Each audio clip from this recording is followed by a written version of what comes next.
Grew up on Gamble Street. My mom had an eighth grade education. She's from Natchez, Mississippi. And so we're involved, every government program in existence. We were a part of it. I remember the government cheese and the whole 9 yards, those things you could build a building with those blocks of cheese. I also remember some hard times in our house when they had the big rodent infestation where you see huge rats running across your bedroom floor. And you sit there and the rats act like they own the place. And there's like rats as big as cats and whatnot.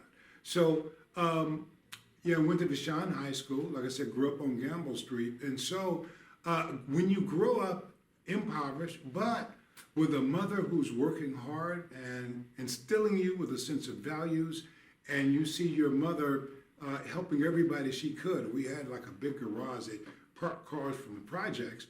But she would, every Sunday, the winos would come and sit by the pot-bellied stove, and she'd have a fire for them, and there'd be about 10 of them sitting around there, and she'd fix a big Sunday dinner for everybody. And so she was a giver, and she was said the matriarch of the family is that whenever anything went south, mom was the go-to person.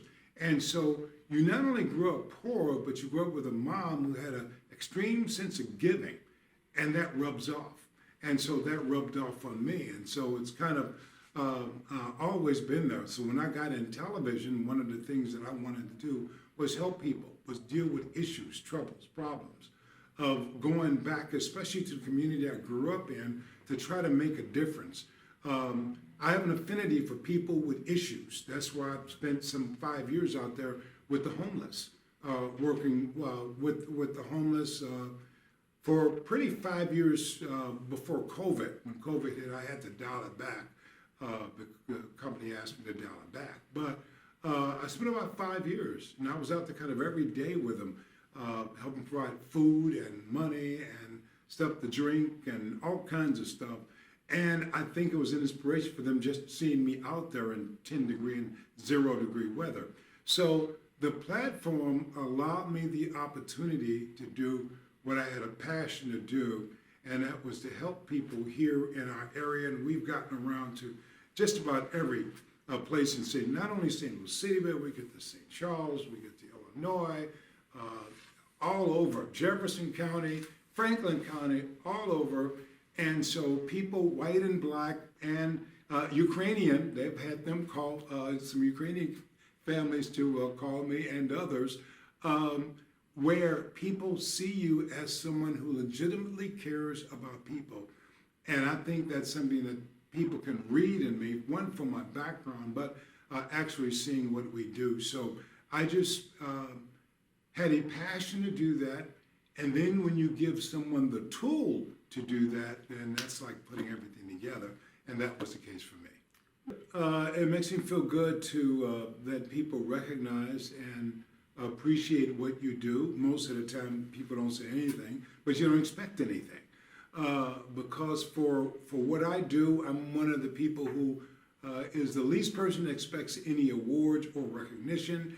It is, to me, just a daily battle. It's like you asked a soldier in the field, do they expect to be called back to the Pentagon and get a gold star? They'll say, nope. What do they expect? Another day of the battle. So they're going to move from this hill fighting the battle to that hill fighting the battle. So when someone honors them, it really is an honor, and I really do appreciate it. It's something that I really don't expect, but I do appreciate it when it happens. Well, I think anytime that you can support advocacy, anytime you can support things being done in the community, because it often goes unrecognized, because it's not the most glamorous type of venture that there is, especially at a time when people are, of course, so enamored at superstars and everything. And that has the headline. Nothing wrong with superstars, of course, but that has the headlines. But it's easy to forget about the people who are struggling, the people who are trying to make it. And so anytime you've got groups that's their focus, that they care about the underdog, they care about the people who are trying to struggle and get through this life. and even recognize those people who are trying to help in that effort. I think that is significant. I think that's a worthy and a noble goal. The only thing I would add in this whole deal is that I think I'm a person, I never look at myself as being the most talented person going, certainly not the most handsome person going, and at my age, certainly not the youngest anymore. But I think that I've been tremendously blessed. I've had a mother who worked hard and instilled values in me to proceed, and I'm God blessed as well. I think that God had a mission for my life. And so I am a firm believer that if God has something in store for your life, and if you can cooperate with it, you can go far in doing what God wants you to do. And most of the time, the missions that He has set for your life involves helping other people, not yourself. You might benefit along the way, but I think that mainly, I think God has ordained me to do this, and it's worked in spite of me. So in spite of my best efforts to run the car into the ditch, God has been there with me and has, got me always back on the track where I needed to be to get to this point. So I have to give all praises to God, and I certainly thank my mother and some of the other people who've been instrumental. Larry Washington, my photographer at the time, who's been instrumental in my life, and just people who had confidence and faith in a kid from Gamble Street and Pruitt-Igoe Projects and Vashon High School, and just all those folks who had faith in me along the way and gave me an opportunity. I owe them a tremendous debt.